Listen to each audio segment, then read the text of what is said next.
안녕하세요. 춘천 한마음교회 김미연입니다. 저는 유능한 남편을 만나 편하게 잘 사는 것이 제 인생의 목표였습니다. 그러나 부활하신 예수님을 만나고 나서 이런 저의 가치관이 변화되고 이 땅에서 편하게 잘 사는 것이 아니라 제가 가야 할 영원한 나라, 천국을 소망하며 복음을 전하는 자로 변화된 하나님의 은혜를 나누고자 합니다. 저는 정말 잘 살고 싶었어요. 그래서 최고 명문대를 나오고 대기업에 다니는 남편을 만나는 것이 제 인생의 목표였습니다. 그러면 평생 고생 안 하고 편하게 잘 살 줄 알았죠. 저는 6남매 막내로 태어났어요. 막내이기에 부모님과 오빠와 언니들에게 사랑을 많이 받고 자랐습니다. 그런데 제가 중학교 때 아버지께서 사업에 실패하시고 돌아가셔서 집안에 어려움이 많았어요. 그렇지만 어머니께서 생활력이 강하셔서 저희 6남매를 혼자서 키우시고 고생을 많이 하셨습니다. 큰오빠가 대학교를 졸업하신 후에는 오빠가 저희 집안을 책임지시고 저는 오빠 밑에서 공부를 했습니다. 아버지께서 사업을 하시다가 망하셔서 우리 가족이 얼마나 고생을 했는지 봤기 때문에 저는 절대로 사업을 하는 남자와는 결혼하지 않고 안정된 직장을 다니는 남자와 결혼을 해야겠다고 생각했습니다. 그리고 대학교를 졸업하고 중학교 교사를 했습니다. 주위에서 선도 많이 들어왔지만 웬만한 남자는 눈에 들어오지 않았어요. 어떻게 해서라도 최고 명문대를 나오고 대기업에 다니는 남자를 만나려고 했습니다. 그런데 저와 같이 근무하던 선생님의 형부가 S대를 나오고 대기업에 다닌다는 거예요. 제가 바라던 이상형이었잖아요. 그래서 형부의 후배였으면 소개해달라고 쫄랐습니다. 그런데 처녀가 소개해주면 자기가 시집을 못 간다고 안 해주더라고요. 그래서 밥도 사주고 끈질기게 6개월을 쫄랐더니 그 뒤에 드디어 제 인생의 목표에 딱 맞는 남자를 소개받았어요.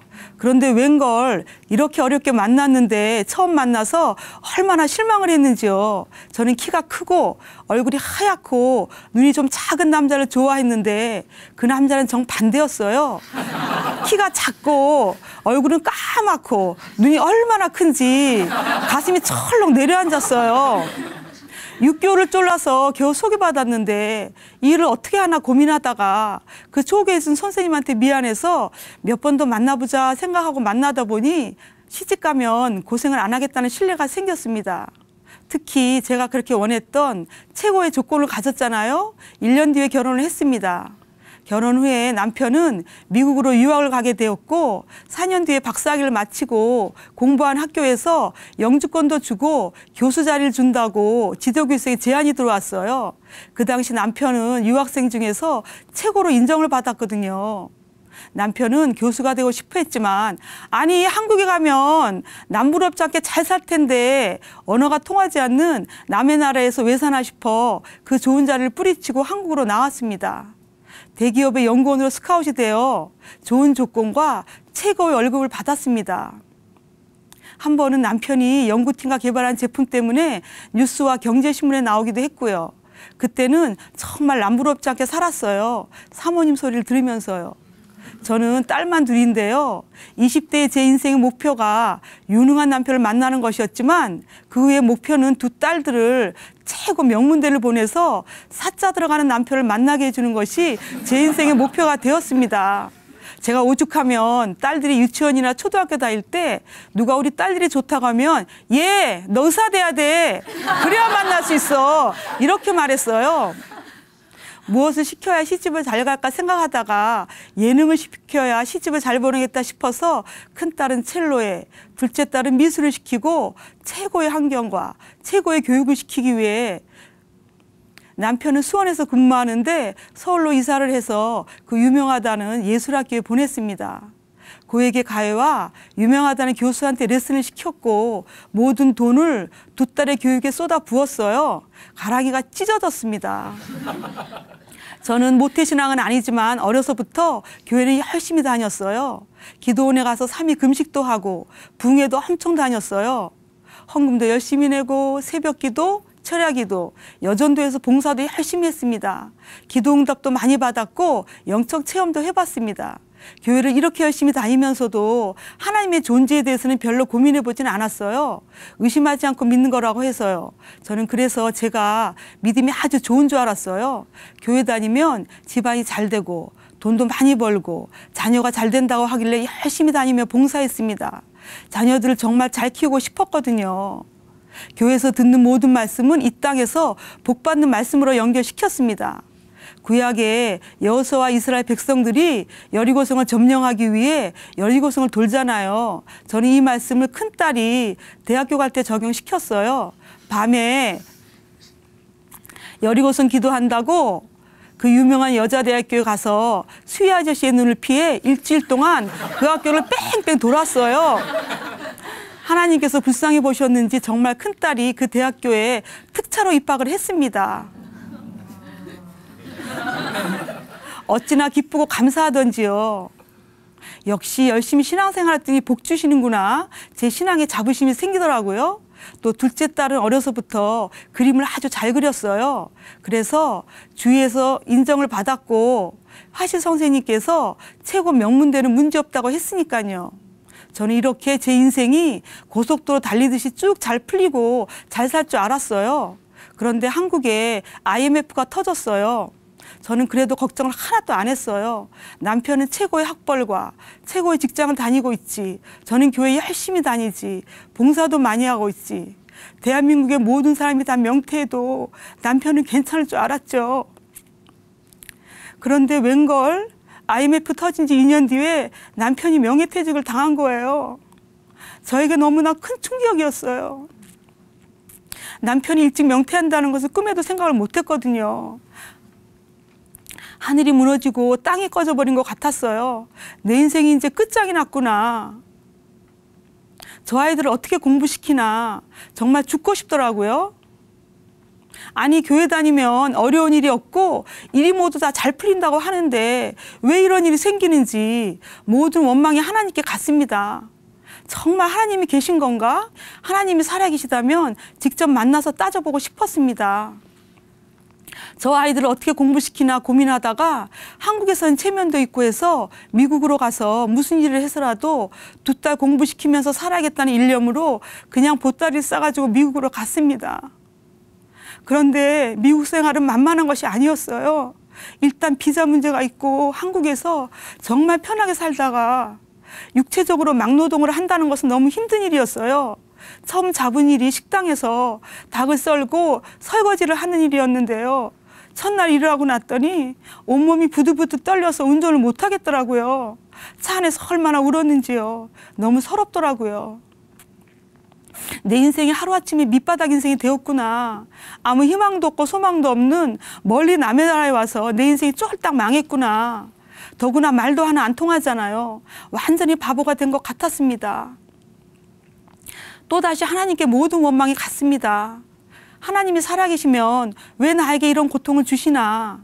나름대로 열심히 살았고 남에게 피해 주지 않고 살았고 열심히 교회 다녔는데 헌금도 많이 하고 봉사도 많이 했는데 그동안 교회 다닌 것은 다 뭔가 내 신앙이 뿌리째 흔들렸습니다. 그래도 열심히 일을 했어요. 두 딸 때문에요. 큰딸이 한국서 대학을 다니고 있었거든요. 뼈골이 빠지게 일을 했어요. 미국에서 식당을 하면서 하루에 10시간 넘게 일하면서 열심히 살았어요. 쉬지 않고 열심히 일해서 몇 년 뒤에는 경제적으로는 좀 안정이 되었는데 몸이 너무 힘들어서 죽고만 싶었어요. 오죽하면 남편에게 이 식당을 팔지 않으면 죽어버리겠다고 했으니까요. 특히 일만 하다 보니 영적으로 너무 힘들고 갈급했어요. 점점 교회도 가기 싫고 하나님의 존재가 의심스럽더라고요. 도저히 못 견뎌하자 남편은 결국 식당을 팔게 되었고 미국 온 지 7년 만에 처음으로 잠시 쉴 수 있게 되었어요. 그런데 그때 마침 바로 옆에 사는 집사님을 통해 한국에서 방문 온 그 집사님의 동서를 만나게 되었습니다. 아들의 유학 문제로 방문을 왔다는데 그 집사님이 우리 동서가 예수님 만나고 정말 변했다고 한번 만나서 간증 듣고 대화도 한번 해보라고 계속 권해서 만나게 되었는데요. 처음 만나서 대화를 하다가 나는 솔직히 하나님의 존재가 의심스럽다. 하나님이 살아계신지 확신이 없다라고 말을 하게 되었어요. 오랫동안 아무에게도 말 못했던 마음속에 풀리지 않았던 하나님의 존재에 대해서 물어보았죠. 그런데 그 자매님은 예수님은 BC와 AD를 가르는 분이시며 역사에 실존하셨던 분이라고, 우리가 보지 못했어도 이순신 장군을 믿을 수 있는 것은 그분의 유적인 거북선이 있고 그분이 쓰신 난중일기가 있어서 의심하지 않고 믿는 거라고 했어요. 이처럼 역사에 실제로 증거가 있는 초대교인들이 핍박을 피해 숨었던 카타콤과 초대교인들이 사다밥이 되어 죽은 원형경기장 이야기를 해 주었습니다. 제가 중학교 사회선생을 했었거든요. 그때 중학교 세계사에 그 내용이 나왔거든요. 그래서인지 그 말이 마음에 와 닿았어요. 그리고 이렇게 성경을 역사적으로 풀어주는 그 자매가 신뢰가 되어서 남편과 두 딸들에게도 말씀을 전해달라고 부탁을 했습니다. 그리고 그 자매가 다니는 춘천 한마음교회 목사님의 설교 말씀을 듣게 되었습니다. 목사님께서는 반복해서 사도행전 17장을 말씀하셨어요. 하나님께서는 모든 사람에게 믿을 수 있는 증거를 주셨다는 거예요. 그 증거가 부활이라고요. 그리고 제자들도 예수님께서 죽은 자 가운데서 살아나신 후에야, 즉 부활하신 후에야 성경의 모든 말씀과 예수님이 하신 말씀을 다 믿었더라고 말씀해 주시며 제자들의 삶을 말씀해 주셨어요. 누구나 죽는 것이 제일 무섭잖아요. 내 생명이 얼마나 귀해요. 거짓말로 보지도 않은 것을 보았다고 말하며 그것을 위해 죽는 바보가 어디 있겠어요. 제자들도 우리와 똑같은 사람인데 예수님의 부활을 보기 전에는 자기들도 잡혀 죽을까 봐 예수님을 버리고 다 도망갔지만 예수님께서 부활하신 후에는 다 순교했더라고요. 사도행전을 다시 집중해서 읽기 시작했어요. 전에도 사도행전을 그렇게 많이 읽어보았는데 부활이라는 말씀 전혀 보이지 않았거든요. 그런데 그 후에 보니까 사도행전의 제자들은 전부 부활을 전하더라고요. 1장에 제자를 뽑는데 부활을 전할 사람을 뽑고요. 4장에는 우리는 보고 들은 것을 말하지 않을 수 없다. 이 말씀이 너무도 큰 충격으로 다가왔습니다. 가슴이 쿵 하고 내려앉았어요. 정말 제자들이 예수님의 부활을 두 눈으로 똑똑히 봤구나.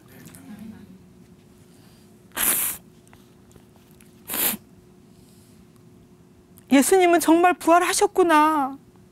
부활하신 예수님은 하나님이시구나. 하나님은 살아계시는구나.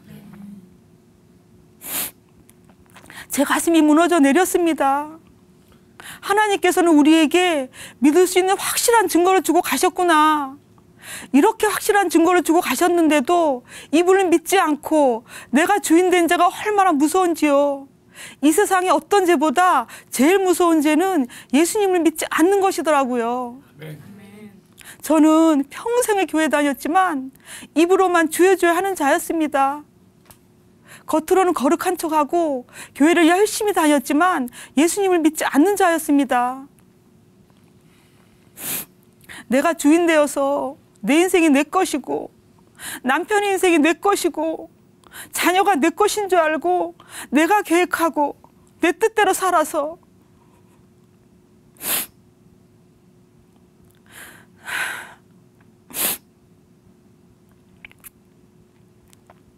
내 인생이 이렇게 되었더라고요. 예수님을 믿지 않고 내가 주인 된 이 악랄한 죄를 회개하고 예수님을 나의 주인으로 모셨습니다. 예수님을 주인으로 모시고 나니 나의 모든 가치관이 바뀌었어요. 내 것이 하나도 없더라고요. 남편의 인생이 내 것인 줄 알고 내 마음대로 계획한 것이 너무도 미안했습니다. 정말 미안하다고 용서를 빌었어요. 남편이 직장을 잃었다고 염려하고 또 미국 와서 힘들게 고생시킨다고 원망했던 것, 결국 하나님께 원망했던 것을 회개했습니다. 두 딸들에게도 너무 미안했습니다. 내 자녀인 줄 알고 내 마음대로 계획하고 내 뜻대로 키웠습니다. 정말 눈물로 회개했습니다.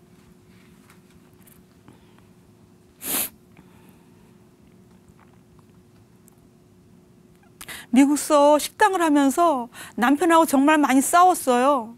저는 몸이 엄청 빠르고 남편은 느리거든요. 바쁠 때는 저는 막 뛰어다니는데 남편은 그렇지 않아서 많이 힘들었고요. 저는 식당에 그릇이 1개 필요하면 딱 1개만 사는데요. 남편은 몇 개씩 사고요. 사는 것을 너무 좋아해서 어떨 때는 아침에 식당 문을 열면 오시는 손님보다 남편이 산 물건을 가지고 택배하는 분이 먼저 오는 거예요. 얼마나 열이 나겠어요. 이렇게 사는 것 때문에 엄청 싸웠습니다.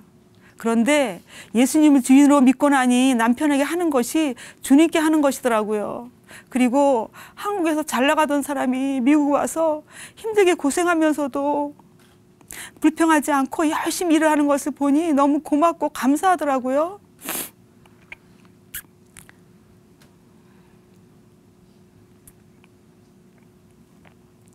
요즘은 아침 일찍 택배하는 분이 와서 남편이 산 물건을 주고 사인을 해달라고 해도 기쁘게 해줍니다. 지금은 남편도 두 딸들도 부활의 복음을 전하는 동역자가 되어 사명을 위해 살고 있습니다. 둘째 딸이 저희 오레곤주 작은 교회 리더로 섬기고 있는데요. 얘가 학교를 휴학하던 사이에 작은 교회가 세워졌어요. 그래서 다시 복학을 하려는데 작은 교회를 계속 섬기고 싶다고 근처에 있는 미술대학교로 편입을 하겠다는 거예요. 이전에 다니던 곳은 미국에서 아주 유명한 미대였거든요. 1년만 더 다니면 졸업인데 말이에요. 제가 또 명문대 하면 사죽을 못 쓰잖아요. 옛날 같으면 너 죽고 나 죽는다 하면서 어떻게 해서든 말려서 그 학교로 다시 보냈을 거예요. 그런데 이곳에 있는 작은 교회를 떠날 수 없어서 못 가겠다 하는데 딸이 원하는 대로 하도록 해주었고요. 그 후에 목사님의 설교 말씀을 통해 영어에 대한 뜨거운 사랑이 부어지더라고요. 제가 영어가 안 되니 한국 사람들이라도 만나서 복음을 전해야겠다 싶어서 한국 마트에 가서 마트에 계신 분들에게 복음을 전했고요. 또 저희 식당에 오시는 한국 분들, 아르바이트 학생들에게도 전하고요. 복음을 전하고 싶은 마음은 너무 불같은데 영어를 잘 못하니 속상하더라고요. 그래서 겨우 시간을 내어 영어를 배우러 학교를 다녔어요. 미국이다 보니 모든 민족이 학교에 다 모여 있는 거예요. 얼마나 마음이 뜨거워지던지요.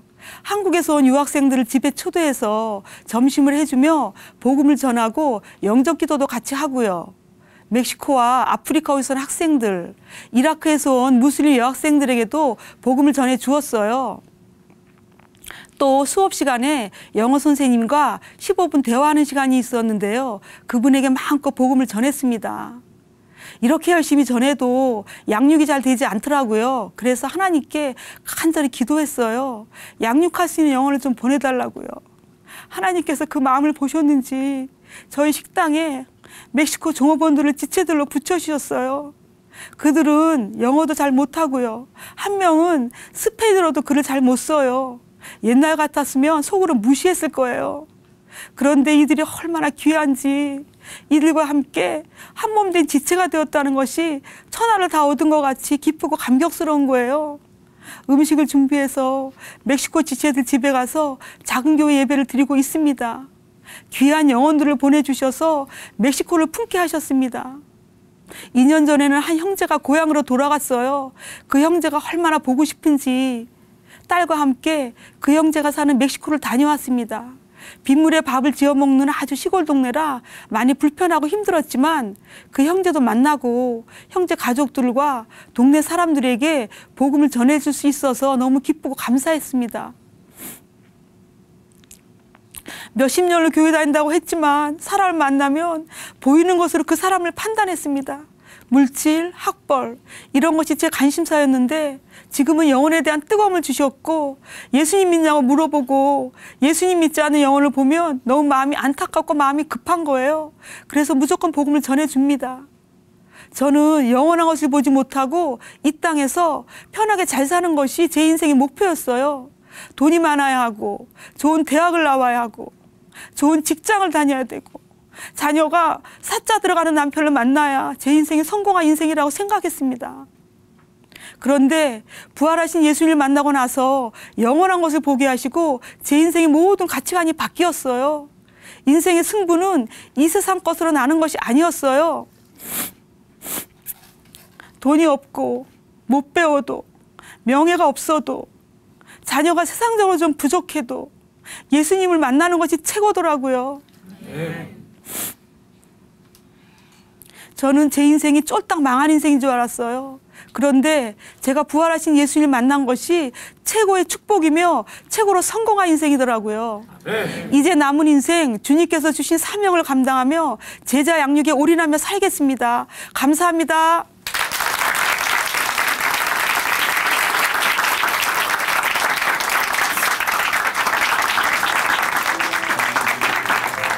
네, 간증 감사합니다.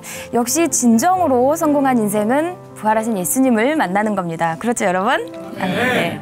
정말 우리에게 소중하고 중요한 것이 무엇인지 일깨워주신 김미연 자매님, 또 자매님 간증을 통해서 우리를 다시 한번 깨워주신 우리 예수님께 다시 한번 감사와 찬양의 박수 올려드리겠습니다.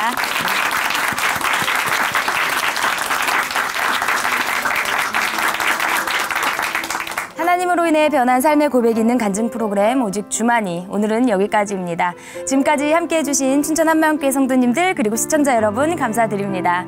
오늘도요 이 시간 찬양으로 마무리하겠습니다. 그룹 로즈엠의 송진이 자매님이 불러주십니다. 내가 너를 사랑함이라. 오늘도 성령 충만한 하루 보내세요. 감사합니다.